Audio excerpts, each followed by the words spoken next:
शुरुआत से ही मैं भूत प्रेत पर विश्वास नहीं करता था। मैं पेशे से एक उबर ड्राइवर हूं। रात बेरात कोलकाता की सुनसान गलियों में गाड़ी चलाना मेरी रोज की आदत थी, लेकिन पिछले मंगलवार की वह काली रात मेरे सारे घमंड को तोड़कर रख गई। उस रात करीब 1:45 का समय था। तेज तूफान और बारिश हो रही थी। शहर की सड़कें बिल्कुल सुनसान थीं। मैं गाड़ी लेकर घर लौट रहा था, तभी साइंस सिटी मोड़ के पास मेरे फोन पर एक राइड रिक्वेस्ट आई। बुकिंग का नाम था अनामिका। पहले मैंने सोचा राइड कैंसिल कर दूं, लेकिन इतनी रात में इस तूफान में कोई फंसा होगा सोचकर दया आ गई। लोकेशन पर पहुंचकर देखा, सड़क किनारे एक बड़े गुलमोहर के पेड़ के नीचे एक लड़की खड़ी थी। उसने सफेद साड़ी पहन रखी थी और कंधे पर एक काला बैग था। सबसे अजीब बात यह थी कि इतनी बारिश के बावजूद वह बिल्कुल सूखी लग रही थी, जैसे बारिश की एक बूंद भी उसे छू नहीं पाई हो। लड़की गाड़ी की पीछे वाली सीट पर बैठ गई। मैंने पूछा, मैडम कहां जाना है? कोई जवाब नहीं आया। रियर व्यू मिरर में देखा, वह सिर झुकाकर बैठी थी।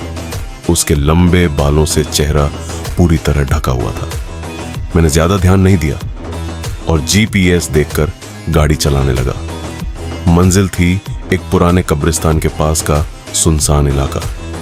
जैसे जैसे गाड़ी आगे बढ़ रही थी, गाड़ी के अंदर का माहौल अजीब तरह से भारी और ठंडा होता जा रहा था। मई की गर्मी में भी मेरे हाथ पैर बर्फ जैसे जमने लगे।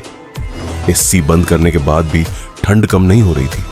अचानक मुझे गाड़ी के अंदर एक सड़ी हुई बदबू महसूस हुई, बिल्कुल वैसे जैसे किसी मरे हुए जानवर के सड़ने पर आती है। बेचैनी में मैंने रियर व्यू मिरर की तरफ देखा और तभी मेरा दिल जोर से कांप उठा। पीछे की सीट पूरी तरह खाली थी, वहां कोई नहीं था। मैं घबराकर जोर से ब्रेक मार दिया। गाड़ी झटके से रुक गई। पीछे मुड़कर देखा, सचमुच कोई नहीं था। मैंने खुद को समझाया कि शायद थकान की वजह से भ्रम हो रहा है।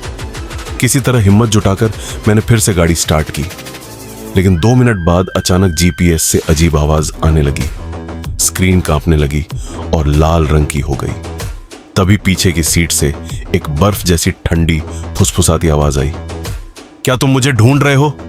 डर के मारे मेरी रीढ़ में ठंडी लहर दौड़ गई। कांपते हुए मैंने सामने वाले शीशे में देखा। जो मैंने देखा उसे याद करके आज भी मेरी नींद उड़ जाती है। वह लड़की पीछे बैठी थी, लेकिन उसका सिर इंसानों की तरह सीधा नहीं था। उसकी गर्दन पूरी 180 डिग्री घूम चुकी थी। उसकी पीठ सीट की तरफ थी, लेकिन चेहरा मेरी तरफ घूमा हुआ था। उसकी आंखों में पुतलियां नहीं थी, सिर्फ काला अंधेरा, और उसके मुंह से लगातार काला खून बह रहा था। वह मुझे देखकर एक भयानक अमानवीय मुस्कान हंसने लगी।